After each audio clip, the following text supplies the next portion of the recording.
예수는 나는 모든 문제 끝났습니다.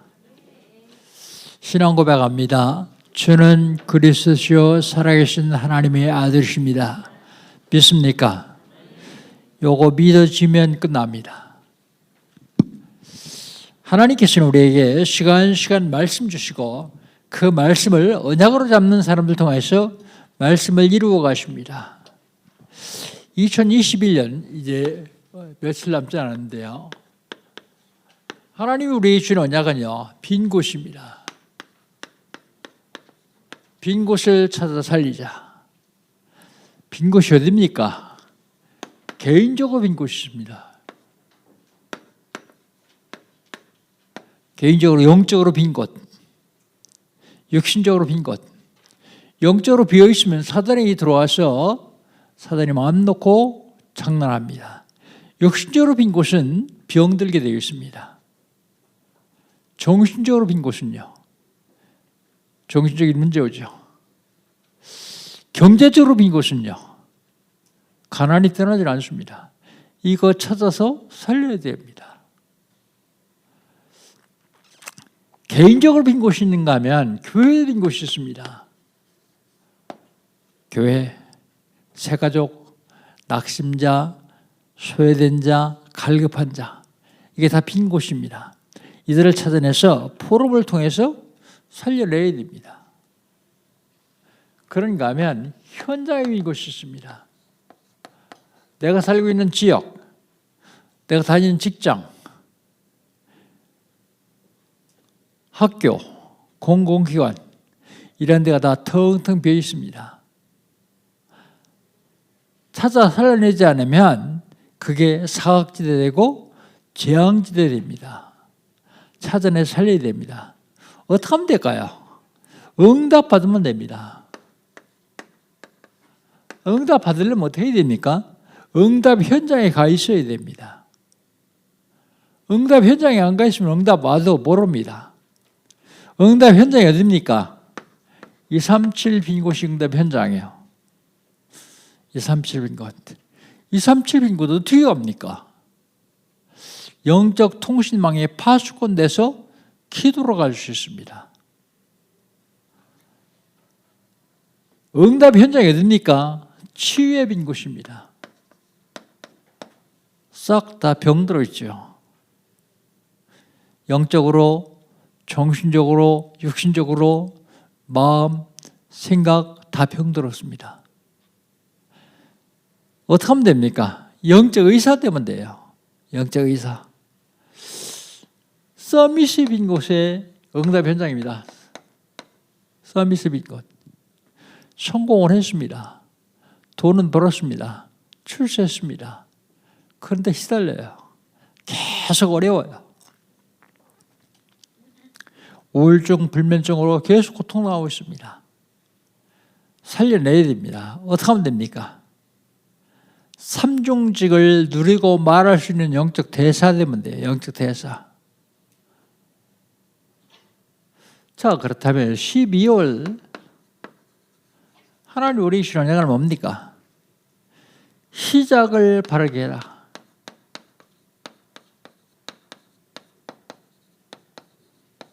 바르게 시작하면 돼요. 시작을 바르게. 전도자들은요, 전도자들은 오늘의 전도 3단계.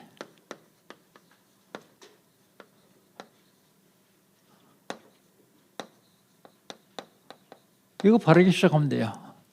오늘의 전도 3단계. 어떻게 하면 바르게 시작할 수 있습니까? 업을 교회화시키면 돼요. 제자화시켜야 돼요. 세계화시켜야 됩니다. 교회는요, 교회는 소형, 중형, 대형 교회로 나눠지죠. 소형 교회는 100명 미만이요. 중형 교회는 1000명 미만이요. 대형 교회는 1000명 이상입니다. 소형 교회는요, 사도 중심으로 했던 초대교회처럼 목회자 중심이 전도를 해야 돼요. 중형 교회는요, 70인 중심으로 전도했던 중자 중심의 전도를 해야 됩니다. 대형교회는요, 부교육자 중심의 전도를 해야 돼요. 부교육자들이 한 지역을 맡아서 할 담임 목사의 역할을 할 수 있는 전도를 해야 대형교회를 할 수 있다. 그렇게 말씀을 드렸습니다. 마무리는 모든 것을 교회 중심으로 마무리해야 됩니다. 다민족 치유 중심으로 마무리해야 돼요. 그래야 237 나라 살릴 수 있어요. 다민족 치유 중심으로 할 뿐만 아니라 지속할 시스템을 갖춰야 됩니다. 지속할 시스템. 중직자들은요, 나의 산업의 기준과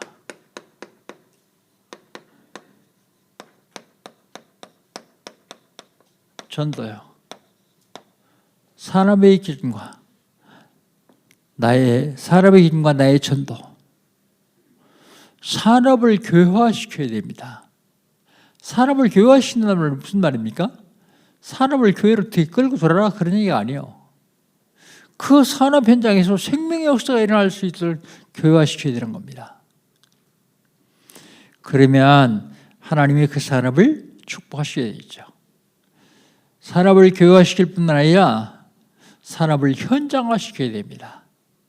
현장에서 승리할 수 있는 산업을 만들어야 되죠. 그 산업을 세계화시켜야 됩니다. 왜 세계화시켜야 됩니까? 한국은 너무 좁아요. 5천만밖에 안 돼요. 70억의 인구가 있는 세계화시켜야 됩니다. 그래야 237 나라 세계에 살릴 수 있습니다. 산업을 세계화시켜야 됩니다. 렘넌트들은요, 학업과 전도를 향한 달란트를 활용해야 돼요.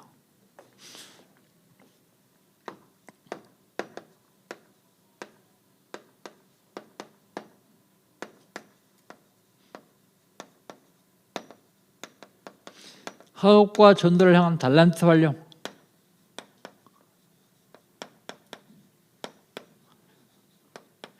모든 인간에게는 다 하나님이 달란트를 주셨어요.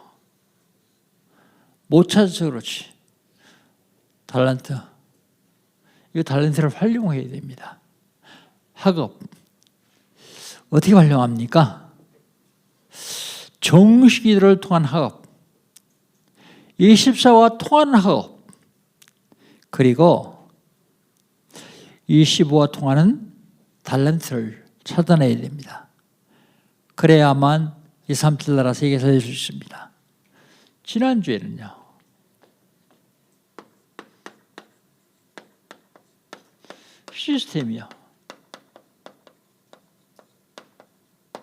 시스템이 왜 필요합니까?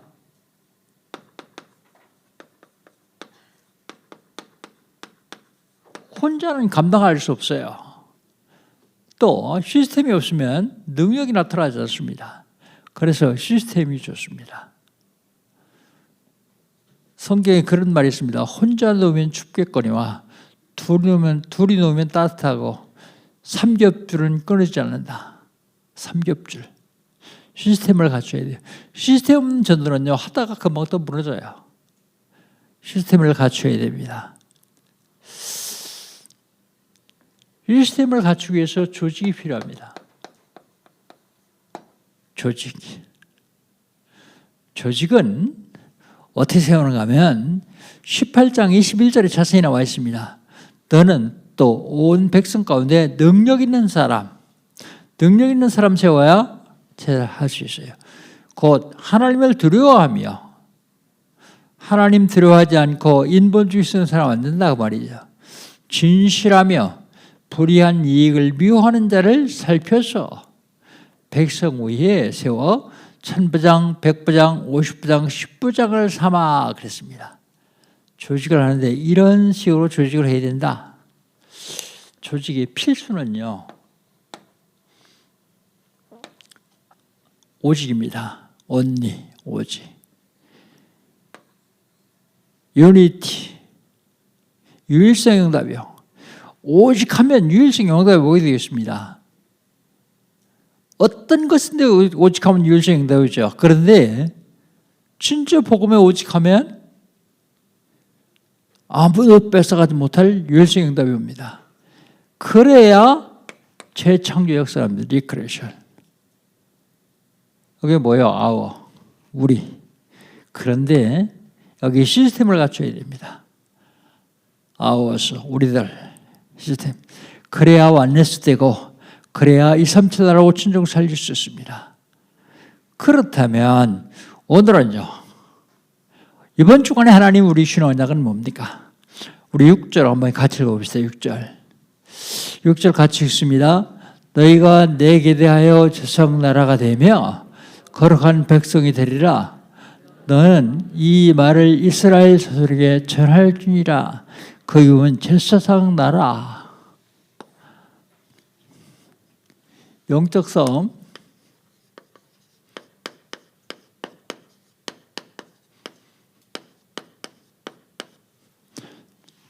제목을 제사장 나라 그랬습니다.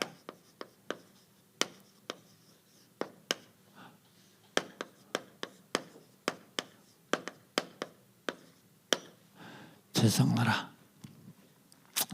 제사장은요, 다른 사람의 죄를 대신 제사지는 죄를 사해주는 사람이요.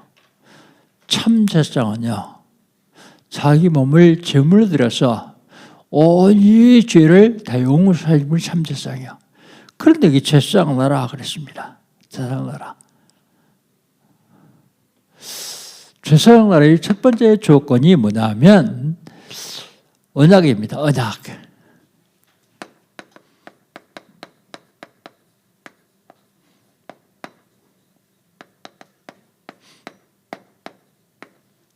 제사장 나라의 언약. 언약 잡은 사람들이 살아가는 것을 뭐라고 합니까? 언약의 여정 그럽니다. 우리 1절 한번 읽어봅시다. 1절 같이 읽습니다. 이스라엘 자손이 애굽 땅에서 떠난 지 3개월이 되던 날 그들이 시내 광야에 이르니라 그랬습니다. 이스라엘 백성들이 출애굽할 적에 하나님이 언약을 주셨죠. 그래서 그들이 지금 언약의 여정을 갑니다. 언약의 여정을 가는데 3개월 갔어요. 언약의 여정을 3개월 갔습니다. 근데 어디까지 갔냐면 시내 광야까지 갔어요. 시내 광야까지.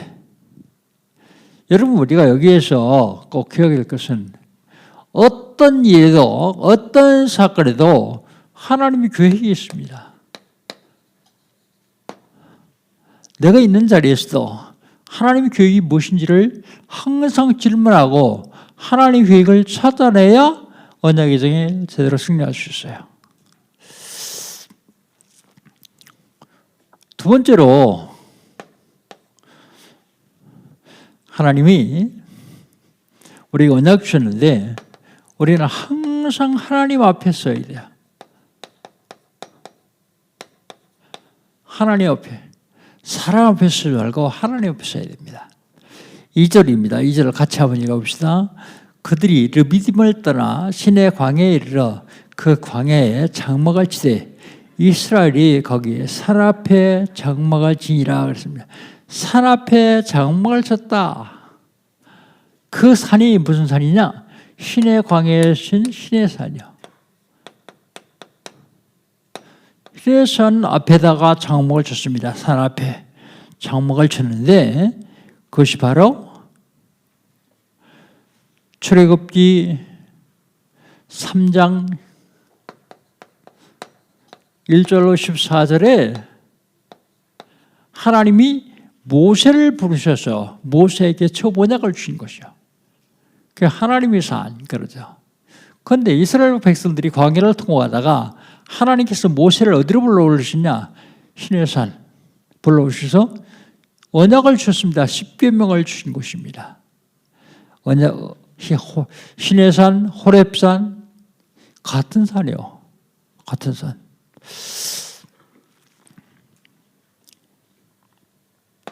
그래서 하나님 앞에 장막을 쳤어요.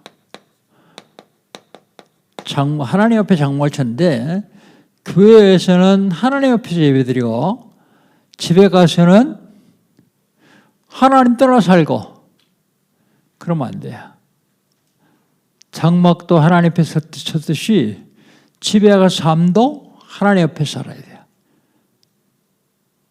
사회생활도 하나님 앞에 서야 됩니다. 그런데 뭐라고 말씀하시냐면 언약을 전달하라고 말씀하세요. 3절입니다. 3절 같이 한번 읽읍시다. 3절 같이 읽습니다. 모세가 하나님 앞에 올라가니 여호와께서 산에서 그를 불러 말씀하시되 너는 이와 같이 야곱의 집에 말하고 이스라엘 자손에게 말하라 그랬습니다. 언약 전달하래요. 모세를 불렀습니다.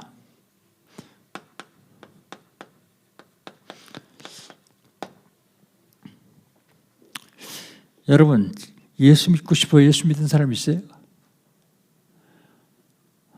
누가 가자 그러니까 교회 왔습니까? 누가 믿으라 해서 믿었습니까? 그렇지 않습니다. 여러분은 하나님이 원하셔서 부르셨어요. 마가복음 3장 13절을 보면 주께서 산에 오사 원한 자를 부르시 나온지라 원하셔서 부르셨습니다. 우리는 내가 예수 믿은 것 같은데 착각이요. 하나님 나를 부르셔서 내가 믿은 거예요. 내가 믿는 게 아니라 하나님이 믿을 수 있는 은혜를 주셔서 믿는 겁니다. 너희가 그 은혜를 인하여 믿음으로 말미암아 구원을 얻었나니 그랬습니다. 내가 믿어서 구원받은 게 아니라 하나님 나에게 믿을 수 있는 은혜를 주셔서 내가 믿어서 구원받은 겁니다. 말이 조금 틀리죠. 하나님이 부르셨습니다. 그런데 뭐라고 말씀하십니까? 부르셔서 야곱 집에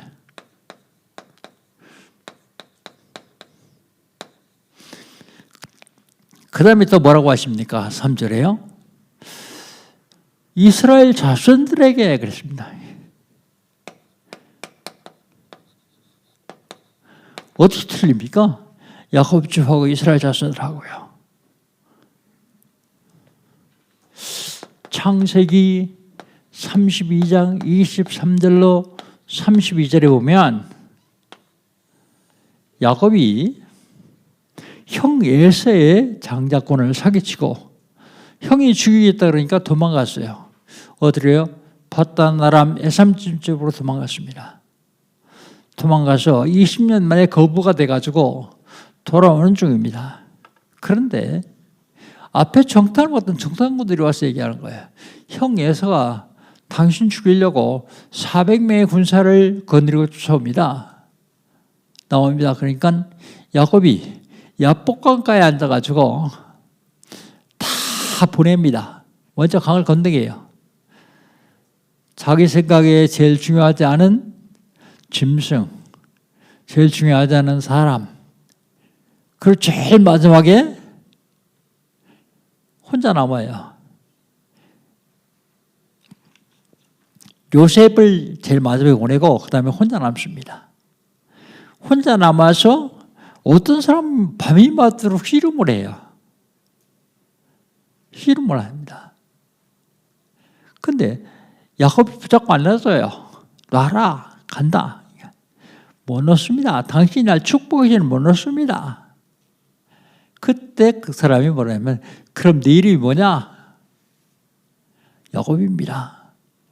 다시는 내 이름을 야곱이라 하지 말고 이스라엘이라 하라. 이스라엘이라는 뜻이 하나님과 괴로워 이긴 자 그런 뜻입니다. 하나님과 괴로워 이긴 자. 그런데 영적으로 보면 이게 무슨 소리냐면 구원받기 전의 상태와 구원받은 후의 상태 보통 그렇게 얘기합니다. 그런데 하나님이 뭐라 그러세요?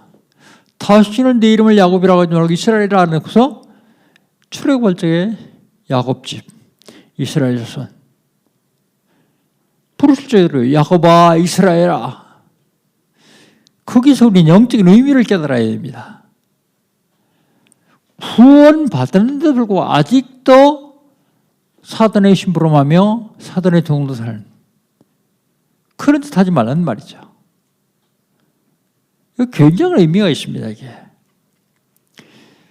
구원 받았으면 하나님 자녀로 살지 마귀 자녀로 살지 마라 그런 얘기입니다.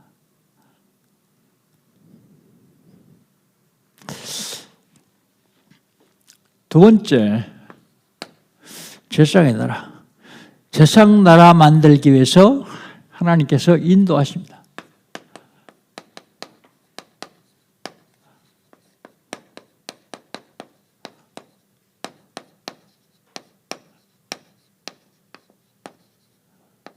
인도하십니다. 4절입니다. 4절 같이 한번 읽어봅시다. 4절. 내가 애굽 사람에게 어떻게 행하였음과 내가 어떻게 독수리의 날개로 너희를 업어 내게로 인도하였음을 너희가 보았느니라 그랬습니다.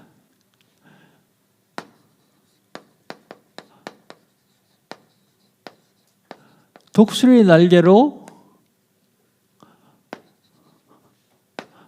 업어 인도하였음을 너희가 보았느니라. 진짜 독수리 날개로 업어서 인도했습니까? 이게 무슨 얘기인가 하면 애굽집에 행한 일과 너희를 안전하게 내가 여기까지 인도했다 그 말입니다. 독수리 날개로 업어서 인도했다 그 말은 안전하게 인도했다 그 말이죠.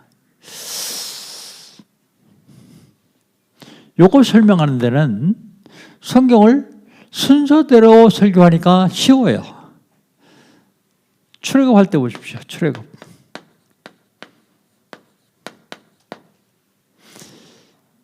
우리 편으로 볼 때는 10가지 기적을 해가셔서 인도하셨어요. 애굽 사람 편에서 볼 때는 10가지 재앙을 통해서 이스라엘 백성들을 해방시켰습니다. 해방시켰더니 또 뭐가 닥칠까 하면 홍해가 앞에 있어요. 홍해. 그런데 하나님께서 그 홍해를 가르시고 이스라엘 백성들을 무사 통과시킨 다음에 애굽 뒤쫓아오는 애굽 군인들을 홍해에다 수장시켜버립니다. 독수리 날개로 업어서 인도했던 말이 이 말이에요. 안전하게 인도했다 그 말입니다. 근데 홍해를 딱 건너서 한 3일 갔더니 물이 없어요.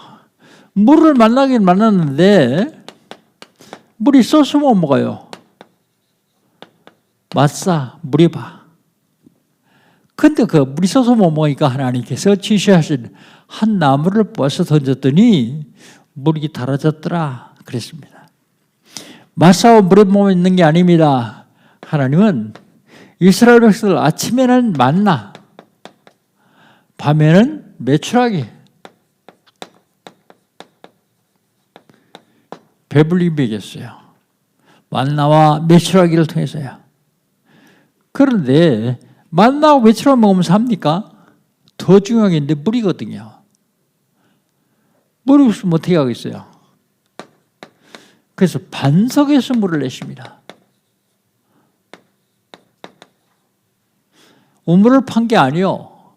반석에서 물을 내셨어요. 대략 300만 명 정도를 먹였습니다. 한 사람이 한 잔씩만 먹으면 어떻게 돼요? 300만 잔이요. 300만 잔이 얼마나 많은지 아세요? 렘트젤 적에 3만 명 모아놓으니까 굉장하더라고요. 그런데 그거에 10배, 그거에 100배. 얼마나 많겠어요? 그 사람 다 먹였습니다. 물. 반석에서 물을 냈습니다. 그런데 다 채우세요. 먹을 거, 마실 거 다요. 그런데 아말렉이 공격을 해요.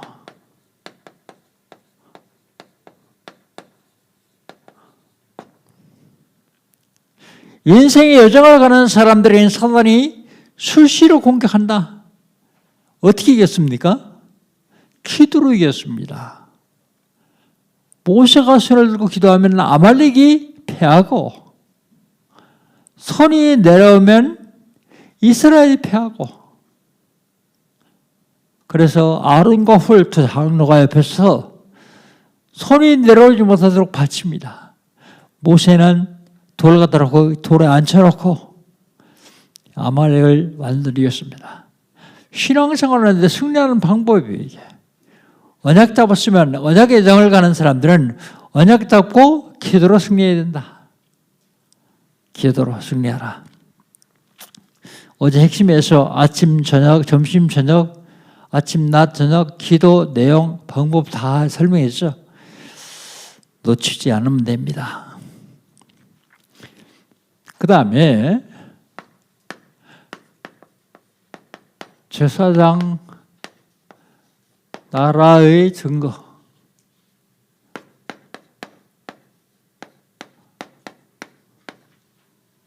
제사장 나라의 증거. 5절 한번 봅시다. 5절. 같이 한번 5절 읽습니다. 제게가 다 내게 속하였다니 너희가 내 말을 잘 듣고 내 언약을 지키면 너희는 모든 민족 중에서 내 소유가 되겠고 그렇습니다.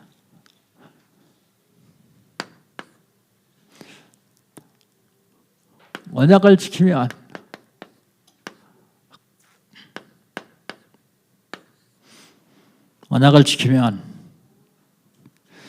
천지의 소유 주신 하나님의 소유.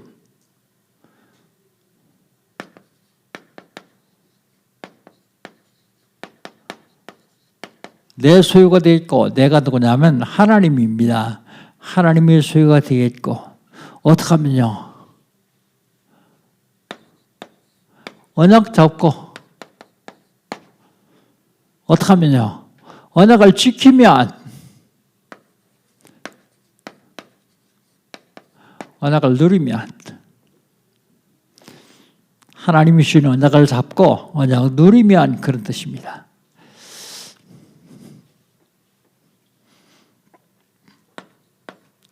그 다음에 하나님이 소유가 되겠고 5절이요.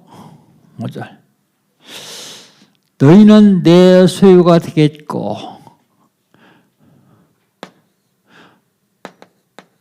천지 주인의 소유. 하늘과 땅의 주인의 소유가 되겠고 그 다음에요. 사단의 소유에서 빠져나왔단 말이죠.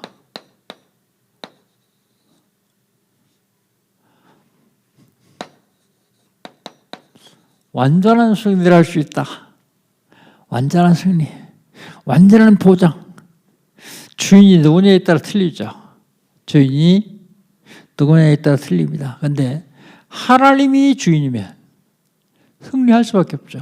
하나님이 내 아버지라면 승리할 수밖에 없습니다. 그럼 어떻게 한다고요?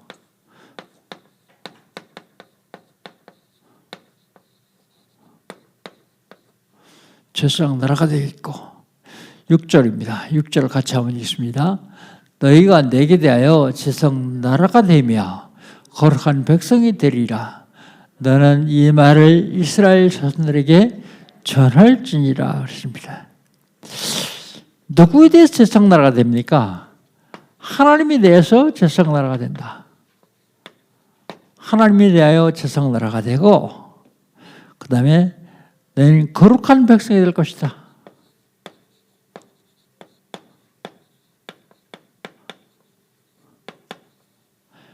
거룩한 백성. 그럼 하나님 나라의 제사장 나라의 거룩한 백성이 할 일이 있습니다. 할 일. 할 일이 뭡니까? 6절에 보니까 할 일이 뭐냐 하면 이스라엘 자손에게 전하는 겁니다.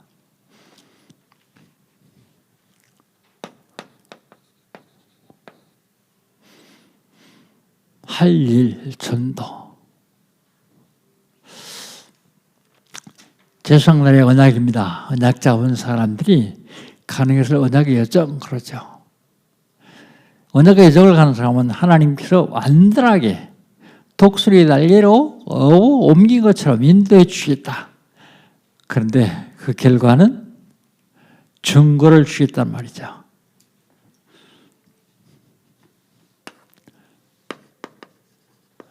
결론은 베드로전서 2장 9절로 결론하겠습니다. 베드로전서 2장 9절. 그냥 설명하지 말고 우리 한번 펴볼래요? 베드로전서 2장 9절.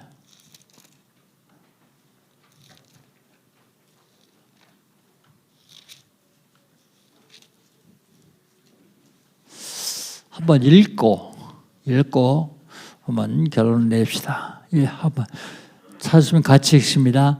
그러나 너희는 택하신 족속이요 왕 같은 조상들이요 거룩한 나라요 그의 소유된 백성이니 이는 너희를 어두운 데서 불러내어 그의 기이한 빛에 들어가게 하신 이의 아름다운 덕을 선포하게 하려 하심이라 그랬습니다. 우리가 누구라고요? 택하신 족속이요.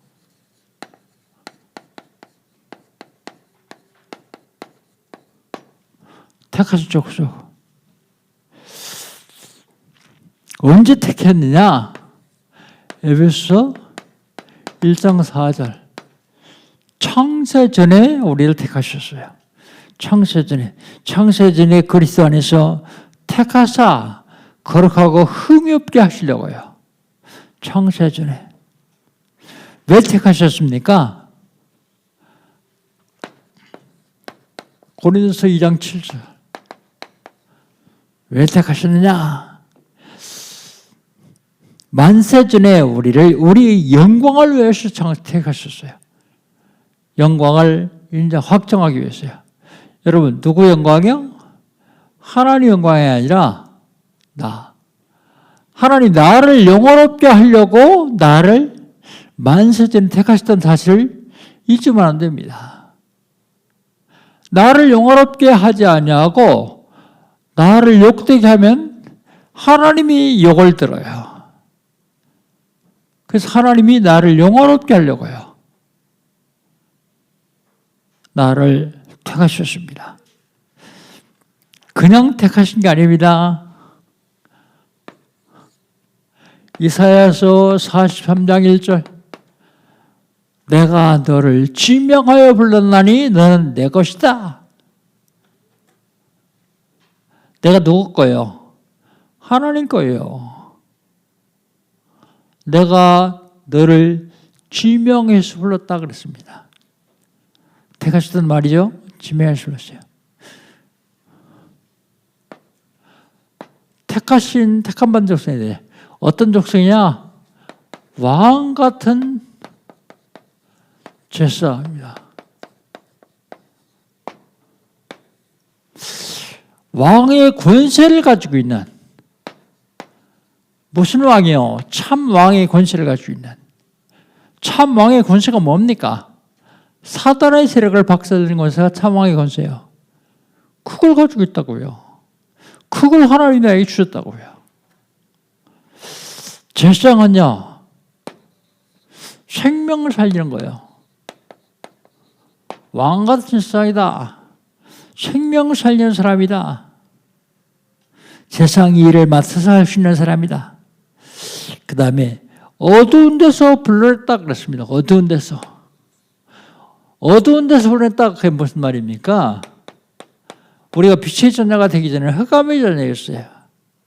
그 흑암 세력을 박살내고 거기서 불러냈다. 왜 이렇게 하셨습니까? 이렇게 하신 이유는 선포하려고요. 베드로전서 2장 9절에 그렇게 얘기하죠. 어두운 데서 불러내어 그의 기이한 빛에 들어가신 이의 아름다운 덕을 선포하게 하려 합니다. 기이한 빛.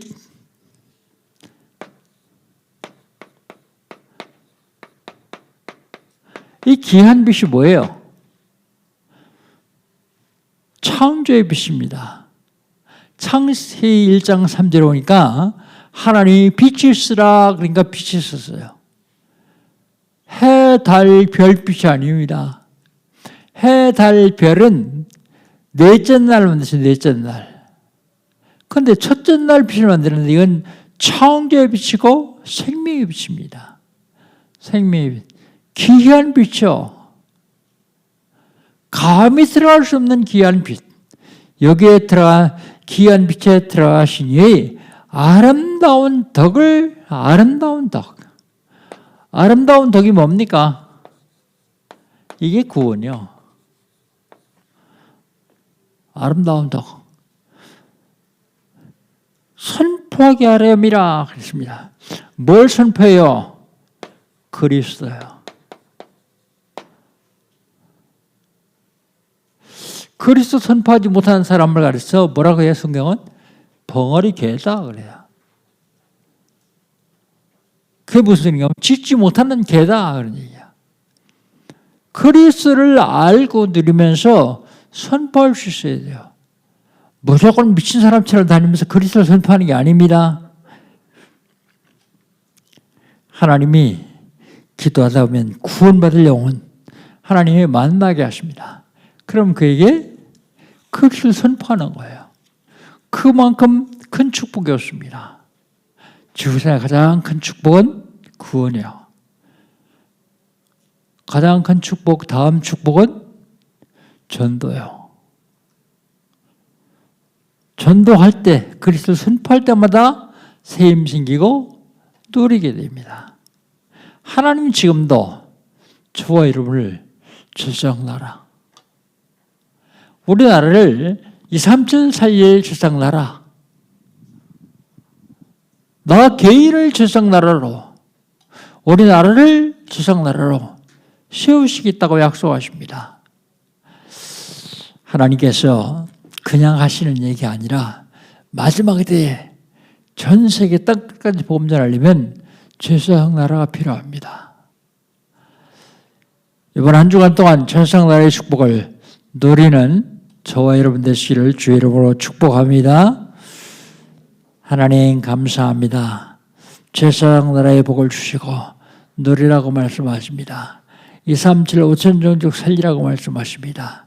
하나님 미래 쓰임받는 우리 영광교회와 특별히 중자들과 우리 성도들 하나님 축복하셔서 하나님 저들이 2, 3, 7 나라 누리는 세상 나라 누리며 2, 3, 7 나라 살리는 모두가 되게 하여 주옵소서.